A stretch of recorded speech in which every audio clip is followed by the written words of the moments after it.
ಶುಭೋದಯ ಗೆಳೆಯರೇ, ಎಲ್ಲ ನನ್ನ ಫ್ರೆಂಡ್ಸು ಮತ್ತು ಫಾಲೋವರ್ಸು ಆಸ್ಕಿಂಗ್ ಅಬೌಟ್ ನೀವು ಚೇತನ್ ಬಗ್ಗೆ ಯಾಕೆ ಕಮೆಂಟ್ ಮಾಡ್ತಾಯಿಲ್ಲ. ಡಾಕ್ಟರ್ ರಾಜ್ಕುಮಾರ್ ಭಕ್ತರು ನೀವು, ಅವ್ರ ಬಗ್ಗೆ ಇಷ್ಟು ಕೆಟ್ಟದಾಗಿ ಮಾತಾಡಿದ್ದಾನೆ, ಯಾಕೆ ನೀವು ಅವನ ಬಗ್ಗೆ ವಿಡಿಯೋ ಮಾಡ್ತಾಯಿಲ್ಲ, ಕಾಮೆಂಟ್ ಮಾಡ್ತಾಯಿಲ್ಲ ಅಂತ. ನೋಡಿ, ಮೆಡಿಕಲಲ್ಲಿ ಒಂದು ಕಂಡೀಷನ್ ಇದೆ, ಡೆಲ್ಯೂಷನ್ ಆಫ್ ರೆಫರೆನ್ಸ್. ಡೆಲ್ಯೂಷನ್ ಅಂದರೆ ತನ್ನದೇ ಭ್ರಮಾಲೋಕದಲ್ಲಿರುವಂಥ ವ್ಯಕ್ತಿ. ರೆಫರೆನ್ಸ್ ಅಂದರೆ ಎಲ್ಲರೂ ನನ್ನ ಬಗ್ಗೆ ಮಾತಾಡಬೇಕು, ಅಥವಾ ನನ್ನ ಬಗ್ಗೆ ಮಾತಾಡ್ತಾ ಇದ್ದಾರೆ, ನನ್ನ ಡ್ರೆಸ್ ಬಗ್ಗೆ ಮಾತಾಡ್ತಾ ಇದ್ದಾರೆ, ನನ್ನ ಬಗ್ಗೆ ನೋಡ್ತಾ ಇದ್ದಾರೆ ಎಲ್ಲರೂ ಟ್ವೀಟ್ಸು, ಅಥವಾ ನೋಡಬೇಕು, ನನ್ನ ಬಗ್ಗೆ ಪ್ರಚಾರ ಮಾಡಬೇಕು, ನ್ಯೂಸಲ್ಲಿ ಬರಬೇಕು, ನಾನು ನ್ಯೂಸಲ್ಲಿ ಇದ್ದೇನೆ, ಎವ್ರಿಬಡಿ ಸ್ಪೀಕ್ ಅಬೌಟ್ ಮೀ ಅನ್ನೋದು delusion of reference. He is suffering from delusion of reference ಅಲ್ವಾ. ನೋಡಿ, ಈಗ ಒಂದೇನೋ ಟ್ವೀಟ್ ಮಾಡ್ದ, ಎಲ್ಲೂ ನ್ಯೂಸ್ ಆಗಿಲ್ಲ, ಅದು ಎಷ್ಟು ಜನ ನೋಡ್ತಾರೆ? ಅದ್ರ ಬಗ್ಗೆ ಇಂಟ್ರೆಸ್ಟ್ ಇಲ್ಲ ಅಂದರೆ ಅನ್ಫ್ರೆಂಡ್ ಮಾಡಿಕೊಂಡು ಅನ್ಫಾಲೋ ಮಾಡ್ಕೊಂಬಿಡಿ. ಅವನ ಬಗ್ಗೆ ಕಾಮೆಂಟ್ ಮಾಡ್ತಾರೆ ಅಂತ ಅವ್ನು ವೇಟ್ ಮಾಡ್ತಾ ಇದ್ದ. Is happy with that. ಏನು ಮಾಡಿದರು? ಸಾರಾ ಗೋವಿಂದ್ ಅವರು, ಕರ್ನಾಟಕ ವಾಣಿಜ್ಯ ಮಂಡಳಿ ಅಧ್ಯಕ್ಷೆ ಜಯಮಾಲಾ ಅವರು, ನಟಿ ಉಮಾಶ್ರೀ ಅವರು, ರೂಪೇಶ್ ರಾಜಣ್ಣ ಅವರು, ಏನು ಮಾಡಿದಿರಿ ಎಲ್ಲರೂ? ನೀವು ಅವನ ಬಗ್ಗೆ ಕಾಮೆಂಟ್ ಮಾಡಿಬಿಟ್ಟು ಸ್ಟ್ರೈಕ್ ಮಾಡಿ, ಅವನಿಗೆ ಗಡೀಪಾರು ಮಾಡಿ, ಜೈಲಿಗೆ ಹಾಕಿ ಎಲ್ಲ ಕಡೆ ನ್ಯೂಸ್ ಮಾಡಿದ್ರಿ. ಈಸ್ ವೆರಿ ಹ್ಯಾಪಿ, ಅವನ್ನ ಟಾರ್ಗೆಟ್ ಮುಟ್ತು. ಡೆಲ್ಯೂಷನ್ ಆಫ್ ರೆಫರೆನ್ಸ್ ವ್ಯಕ್ತಿಗಳು ಹಿಂಗೆ ರೀ, ಅದಕ್ಕೆ ಇವ್ರ ಬಗ್ಗೆ ಕಾಮೆಂಟ್ ಮಾಡಬಾರ್ದು.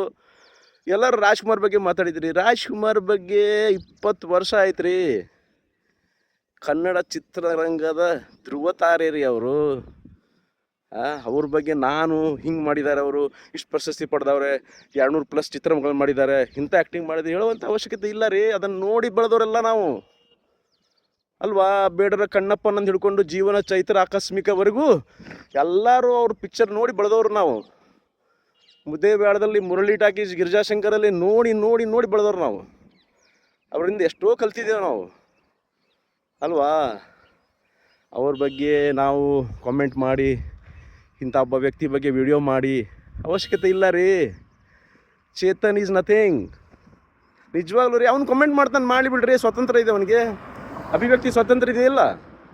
ಅದನ್ನ ಯಾಕೆ ನೀವು ನ್ಯೂಸ್ ಮಾಡ್ತಾ ಇದ್ದೀರ? ಅದನ್ನು ದೊಡ್ಡದಾಗಿ ಅದು ಟ್ವೀಟ್ ಮಾಡಿದ್ದಾನೆ, ಯಾರು ಮಾತಾಡದೇ ಇದ್ರೆ ಎಂದೋ ನ್ಯೂಸ್ ಮುಟ್ಟು ಹೋಗ್ಬಿಡ್ತು, ಇದು ಆಗಿಬಿಡ್ತಿತ್ತು, ಡಿಸ್ಅಪಿಯರ್ ಆಗಿಬಿಡ್ತಿತ್ತು ಅದು.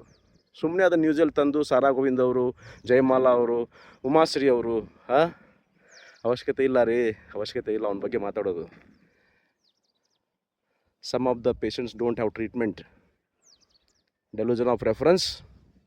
ಹಾಗೆ ಇರ್ತಾನೆ ಅವನು, ಹಾಗೆ ಇರ್ತಾನೆ, ಇರಲಿ, ಅಭಿವ್ಯಕ್ತಿ ಮಾತಾಡಲಿ ಬಿಡ್ರಿ. Doctor Rajkumar great.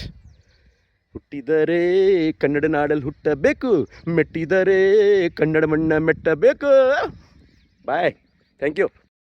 ಹುಟ್ಟಿದರೆ ಕನ್ನಡ ನಾಡಲ್ಲಿ ಹುಟ್ಟಬೇಕು, ಮೆಟ್ಟಿದರೆ ಕನ್ನಡ ಮಣ್ಣ ಮೆಟ್ಟಬೇಕು. ಬದುಕಿದ್ದು ಜಟಕ ಬಂಡಿ, ಇದು ವಿಧಿಯೋಡಿಸುವ ಬಂಡಿ. ಬದುಕಿದ್ದು ಜಟಕ ಬಂಡಿ, ವಿಧಿ ಅಲೆದಾಡಿಸುವ ಬಂಡಿ. ಹುಟ್ಟಿದರೆ